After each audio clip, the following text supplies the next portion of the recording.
Patty Jane Geller is a senior policy analyst in nuclear deterrence and missile defense in the Center for National Defense at the Heritage Foundation, and she joins us now to talk about the threat of nuclear war that might not be facing our world. So, Patty Jane, thank you so much for being here. Yeah, thanks so much for having me on the show. This is a big conversation and one that's getting a lot of press and a lot of attention right now, in large part because of some of the comments that we're seeing made by world leaders, including our own President Biden.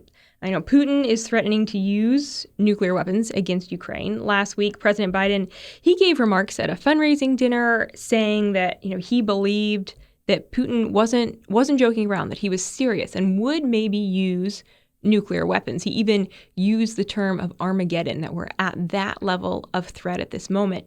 And then on Tuesday, he was on CNN's Jake Tapper, and Biden kind of walked that back, and he said, no, I don't think that Putin would use nuclear weapons. What can we draw from this? Is there a real threat? And do you think that the White House is being really intentional in their messaging? Is there confusion coming from the White House? What can we make of Biden's comments here? Yeah, that's a great question. I think the biggest takeaway is that Biden's comments on nuclear Armageddon is probably the latest example of his, irresponsible rhetoric to the American public. And we've seen Biden do this several times where he makes a comment and his staff need to walk it back. He said multiple times that we would come to defend Taiwan in a conflict, and his staff had to go walk that back. And Biden has been right in other cases when he says, when he assures the American people that the nuclear threat is low. We do have to take it seriously. But talking about Armageddon, the president's job should be to assure the American people that the United States is strong and will be able to deter or counter nuclear threats. So I don't think that comment was very helpful. When we look at the nuclear threat from Russia, the nuclear threat, surely it's real. Russia has the largest nuclear stockpile in the world. Russia has been, we've been hearing threat after threat, nuclear threat after nuclear threat against Ukraine. Is the threat likely? Probably not. I haven't seen I don't see how using a nuclear weapon against Ukraine would really help Putin and help his war aims. The Ukrainians aren't going to surrender. But that doesn't mean that the chances that he'll use a nuclear weapon are zero either. I'm sure I'll get to talking a little bit about Russia's nuclear arsenal and their doctrine and their strategy. And one thing that's really different about how Russia views nuclear weapons and how the U.S. views nuclear weapons is that Russia has a much lower threshold for actually using them. They kind of see them as another weapon to use on the battlefield to try to compel its enemies to back down. Whereas I'm sure we all here in the U.S. think of nuclear weapons as something that we should not use. They're very dangerous. So what would it take for Putin to get to that point where he says this is worth it? What's the kind of cost-benefit analysis that he would be doing to say, yeah, I'm going to push this button and we're going to use nuclear weapons? Yes. So we've been seeing or talking about throughout the war the concern that if Putin is losing the conventional fight, he's not making any progress on the war in Ukraine, then that's when he'll resort to nuclear weapons, out of desperation to get the Ukrainians to back down. But we haven't seen that happen yet. Putin has been losing in Ukraine. The Ukrainians have been making progress, and we haven't seen any sign of resorting to use nuclear weapons. The government has reported that they haven't seen any sort of movement of Russia's nuclear weapons. So if he would have to decide that the response from the West to using a nuclear weapon would be weak, and he would have to decide that it would be helpful for his war effort. Okay. Now, how many nuclear weapons does Russia have? Do we have that information? We have a sense of it. Okay. There are a couple ways to look at it. The first thing I'll tell you is that Russia has the largest nuclear arsenal in the world, bigger than ours. Yeah, and so there are two kinds of categories of nuclear weapons that we think about. First, there are strategic nuclear weapons. Those are kind of what we think about when we think of nuclear Armageddon, weapons that can reach each other's homelands, long-range intercontinental ballistic missiles, bombers that can strike U.S. soil or that we can use to strike Russian soil. The U.S. and Russia have about parity when it comes to strategic nuclear weapons because we both abide by the New START arms control agreement. Both Russia and the U.S. are limited to about 1,550 deployed nuclear weapons when we're talking about strategic nuclear weapons. But the worry where there's a disparity is in non-strategic nuclear weapons, those that aren't covered by that arms control treaty. And when we talk about non-strategic nuclear weapons, we're thinking weapons that can be used on a battlefield in Europe. So maybe artillery armed with nuclear weapons, much shorter range missiles that can, reach Ukraine from Russia, for example, or reach NATO states. And Russia actually outnumbers the U.S. by about 20-1 on those kinds of weapons. They have, there are at least 2,000 non-strategic weapons. They're modernizing that arsenal, and the U.S. deploys about 100 of these non-strategic nuclear weapons in NATO states in Europe. So that's another reason why we're worried. Russia has this many more and this many types of nuclear weapons than we do. Will they perceive that the U.S. doesn't have a proportional response to that kind of nuclear attack? That's what I've been worried about. And why doesn't the U.S. have more? Why are we trying to actively match Russia's nuclear arsenal?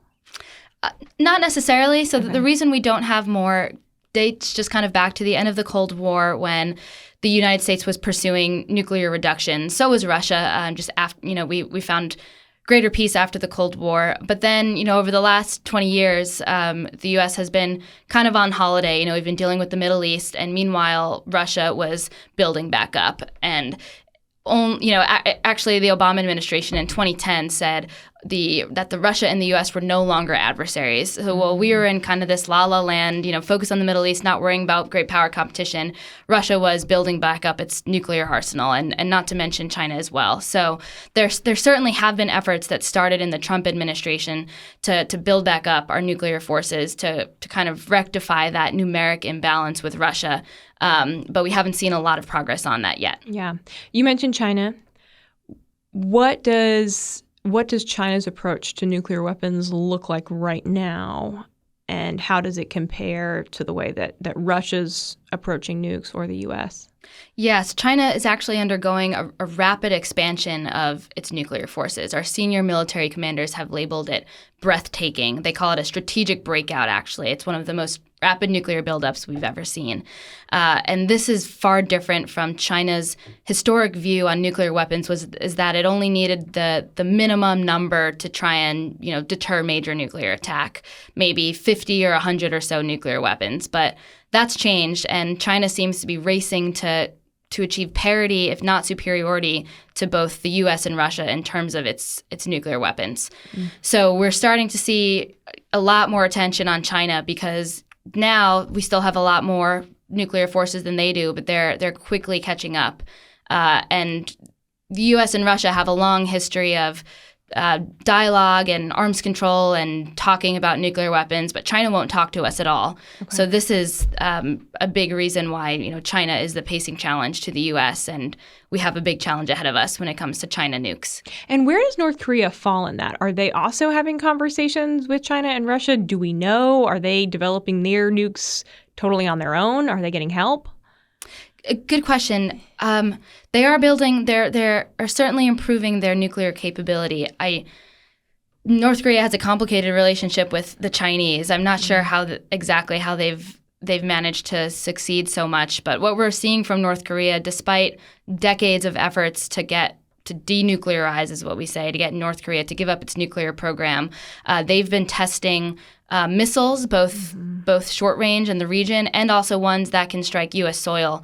And they've conducted several nuclear tests to be able to explode a nuclear weapon, and we see them preparing for another nuclear test, which might help them bolster their capabilities. So that's a third nuclear threat that we have to worry about. Yeah. In recent weeks, North Korea, they've launched multiple sets of missiles, like you mentioned, including one that flew over Japan.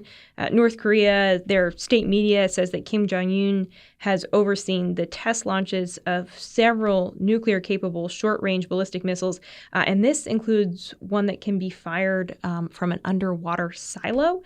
Is North Korea, are they kind of just blowing smoke on this issue? Are they trying to appear tough and show the world, look, we can compete with the big dogs, we have nuclear capabilities too? Or are they a legitimate loose cannon that we need to be concerned about the fact that they are really becoming another nuclear power? Mm-hmm.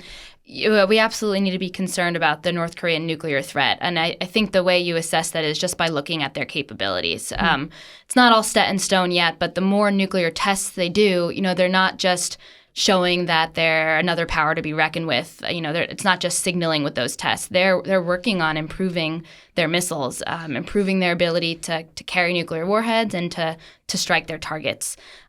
So this is a concern, and one reason I want to talk about is U.S. extended deterrence commitments. So we have agreed with many of our allies, including South Korea and Japan, that they will not get their own nuclear weapons. And in exchange, the U.S. will, we say, extend our nuclear umbrella over those allies. We'll protect them if the time comes. And you mentioned the missile that North Korea flew over Japan. So it's our allies who are most under threat, I would say, and they're going to be more and more anxious about the U.S. ability to protect them with our own nuclear forces. So I think that's kind of the biggest impact to the U.S. Yeah.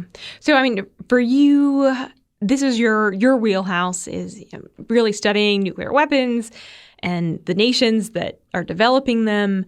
What are the signs that you look for or pay attention to from countries like China or Russia or North Korea that might indicate that they are legitimately preparing to use a nuclear weapon?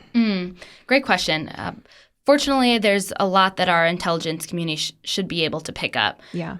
For instance, in Russia, we know that not all of their nuclear missiles currently have nuclear weapons on them. They would have to go take out the nuclear weapons from their depots and put them on. So I know our intelligence community has been searching for just kind of the movement of the forces in charge of our nuclear weapons and the weapons in storage themselves. And fortunately, the U.S. government has reported they haven't seen any of that. Okay. Hopefully, we won't. Right. So similarly, in China, China has a lot of mobile nuclear missiles, so we might see some sort of movement of their missiles around. Again, movement of warheads, and we're not really expecting just kind of a bolt out of the blue nuclear attack either. There will be a context in which this occurs.